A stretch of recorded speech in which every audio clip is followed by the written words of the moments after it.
Hey guys, I'm Chris Bach and a very warm welcome to Friday Fretworks, and this week we're going to be taking a closer look at a track which I've had countless requests to deconstruct, tab out and make the backing track available in the 8 years since it was uploaded, and that is my interpretation of I Can't Make You Love Me that I uploaded to YouTube all the way back in 2012. Now, in this video, we're going to delve into some of the finer points of the track, interpreting the melody, the chord progression, all that fun stuff. But if you're after a note-for-note transcription of my original recording, feels like it's taken the last 8 years to tab it out, to be honest. I'm not the fastest tabber in the world, but that plus the backing track are now available through my website, so please follow the link below and check that out if you're interested.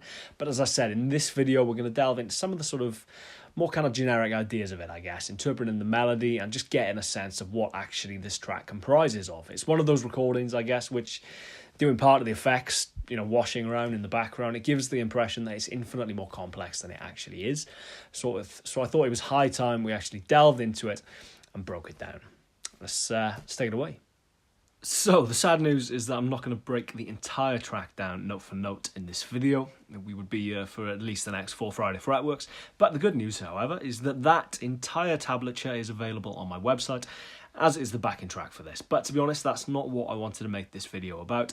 I get so many questions about, the kind of chord structure and how I went about sort of interpreting the melody.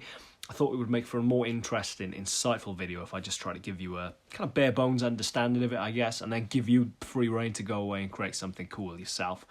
Because, as much as it is cool to kind of do stuff note for note, I just had a loose interpretation of the melody in this respect. So, yeah, thought it'd be cool to start at the start and give you an understanding of just the bits which, at least for me, sort of, form the crux of the track. Starting with that intro motif. Now, this appears numerous times throughout the track, and I guess at first glance, there is a lot going on, but ultimately it is a relatively simple few chords strung together with a few embellishments, different harmonies going on, different inversions. But as I said, it's principally very simple. So, these first 3 notes of the track are a C major harmony. You've got your first, followed by your third, followed by your fifth. Starting on your 15th fret of your A. 15th fret, 14th fret on your D, and then 12th fret on your G. It's literally it. Followed by that F major. Now, it's a variation on an F major. It's very Hendrix, the approach to it. Basically, we got your thumb over, getting that 13th fret, and then your first finger on your 12th fret of your G, followed by your second finger on your 13th fret of your B, followed by your ring finger hammering on your G string on your 14th fret.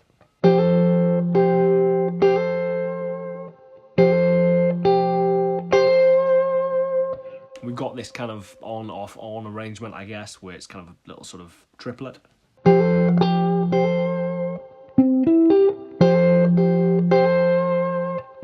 So, in essence, we've got a C major followed by an F major. Now we're going to move down the fretboard, exactly that same little shape of chord there, but going to be starting on your 7th fret on your G, 8th fret on your B, then hammering onto the 9th fret on your G, but this time with an A note as your kind of root, I guess.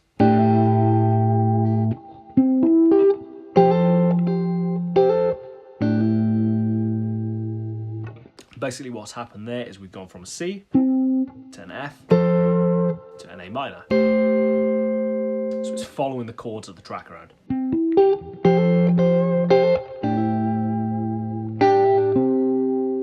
Now, up to you entirely how you play this bit. I do it with my 3rd finger. Basically, we're aiming for the 10th fret on your D string. So again, we've got that kind of off-on. Up to you, 3rd finger or little finger. As many people are very keen to point out, my little finger is not all that useful, so I tend to lean more heavily on my 3rd finger. Moving down, it's going to be back to F, but we're not going to do it up there this time. We're going to do it as a different inversion. Very piano-sounding chord. It is ultimately, I guess, a more sort of piano arrangement of it, in that you kind of follow the harmony sequentially. So we've got an F note starting on your 8th fret of your A string, and then barring across your 5th fret on your D and your G.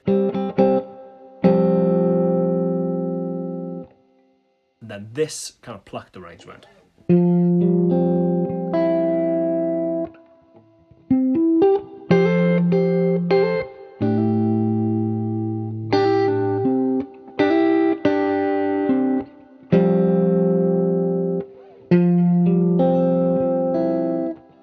then move into a C major inversion. Again, very similar chord. We're going to drop down from being your little finger on the 8th fret to your 3rd finger, your ring finger on the 7th fret. And again, that first finger is going to stay barred across those 2 strings there. But with the crucial addition of your little finger up on your 8th fret of your B.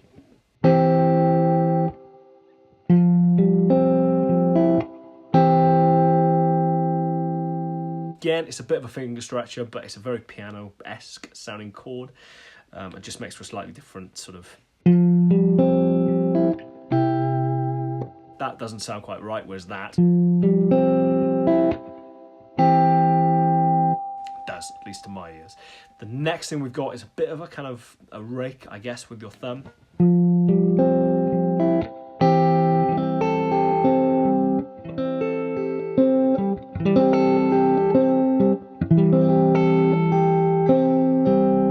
Again, this track is predominantly played with my fingers.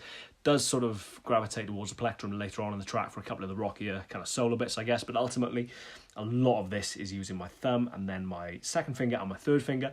Appreciate that's slightly unusual. A lot of guys tend to use their 1st and 2nd for those kind of stuff. But again, for reasons I've covered in the past, I tend to use my 2nd and my 3rd. And the serendipitous little sort of thing of that is I can use my 1st finger to tuck my plectrum up in there. So...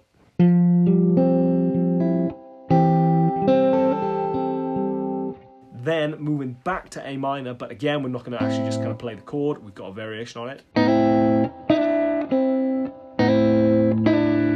So we've got your open A string ringing out with your thumb. Then 5th fret across your 5th fret on your B and your G with your 1st finger. And then with your 3rd finger, with your ring finger, we're going to slide from your 8th fret to your 7th. Very kind of bluesy thing, you know. But here it's going to be back down to your 5th then. Moving into just a very straightforward D minor chord. We do hammer on into this a little bit later for the 2nd time around, which we'll come to now. But for the time being, literally just a D minor chord. Then followed by... on your 8th fret to your 10th fret to your 8th fret on your 2 thinner strings. So, to recap on that intro.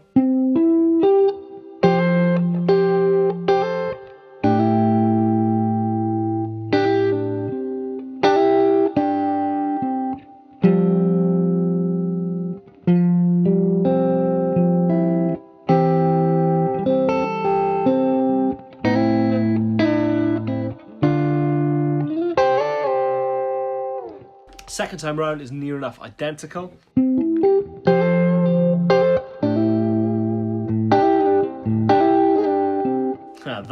Touch upon that, I don't think I even do that in the track, but I know I get questions about it. Something, I guess, that sort of crept into my playing since I recorded this video, which was a very long time ago.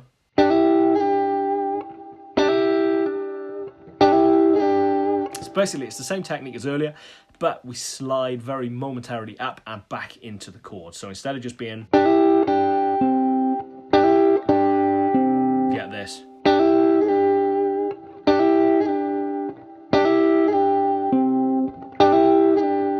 So take the entire shape with you. Literally very kind of momentary thing.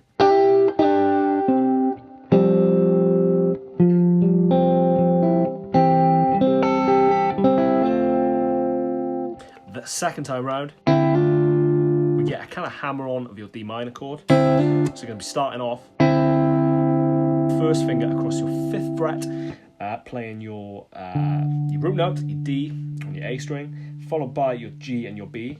Then hammering on with your 1st, tell a lie, with your 2nd, 3rd and little finger.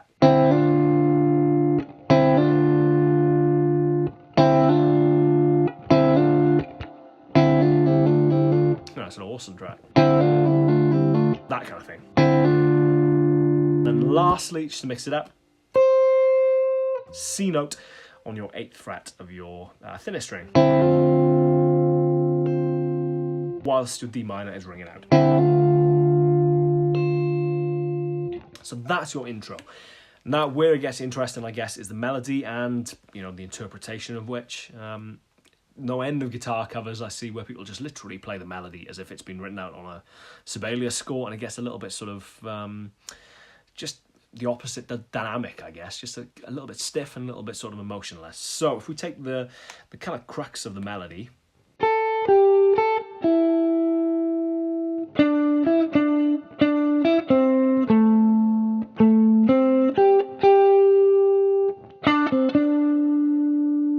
moving at the chorus,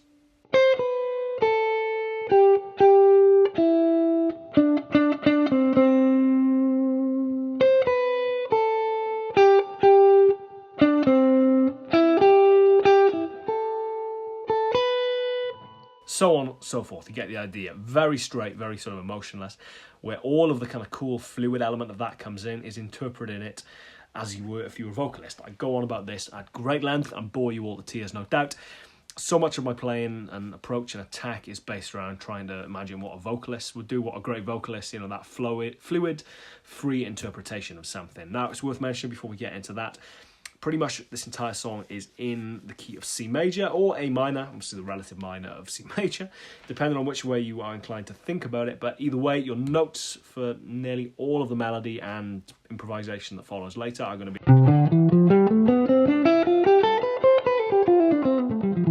C major, or if it suits you to think of it as an A minor. Kind of does suit me to think of it that way at certain points, especially later on in the track when it's more kind of bluesy improvised stuff, I guess. But for the bulk of it, think of this as C major. Then all of your notes and all of your passing notes and kind of little tricks and stuff you can throw into the melody to spice it up really start to make sense. So as I said, the melody, taking those first three notes and embellishing those into something cool, pretty much sets the tone for the rest of the track. So instead of playing your 5th fret on your E, going to be bending up to that note, to the A note from your 8th fret on your B string.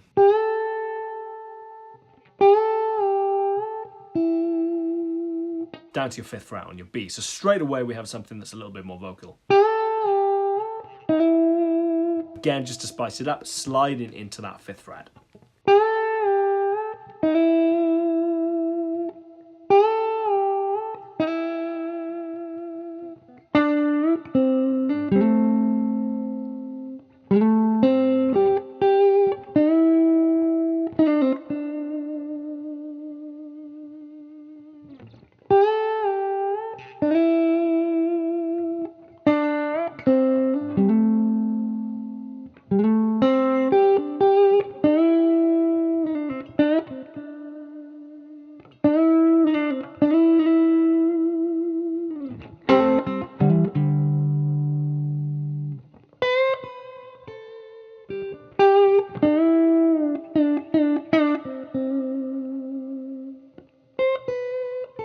Again, just subtle little stuff like that. So instead of going, which don't get me wrong, I do numerous times throughout the track, but again, this was recorded a long time ago. Listening back and tabbing this out, there's numerous things I would do very slightly differently these days. But that run down there, why not bend up from your 7th fret on your E string? Again, it's a great lesson in terms of intonating and pitching your bends properly. Just gives it a slightly more fluid vocal feel, as opposed to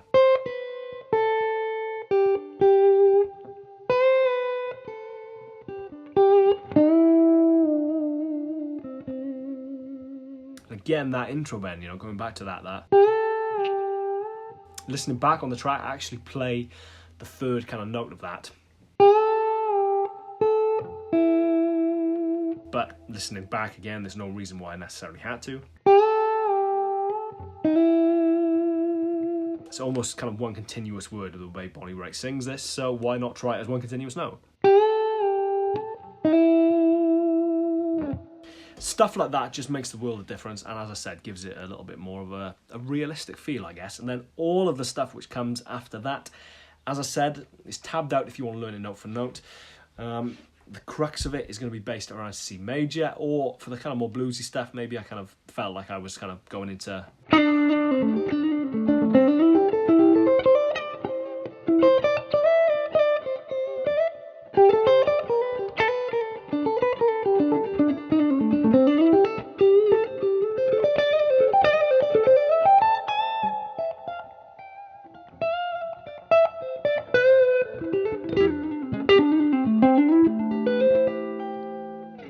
Felt like I was treating it a little bit more as an A minor kind of blues approach, but ultimately still stands. The approach is relevant throughout. So yeah, there we go. As I said, tab for all of this, it took me bloody days to get from top to bottom of it, is available on my website, as is the backing track. I think that's cool. That you know, it'd be great to see your guys' interpretation on this. Please tag me in anything on Instagram, on Facebook, or whatever. I love seeing all this stuff. But ultimately, I thought it'd be cool to make it available and see what you guys make of it. So there we go.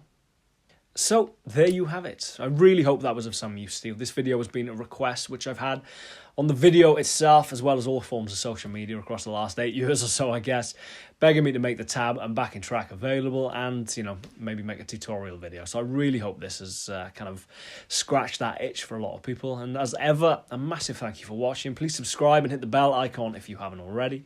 And I shall see you next week for another episode of Friday Fretworks. Cheers, guys. Take care. See you soon.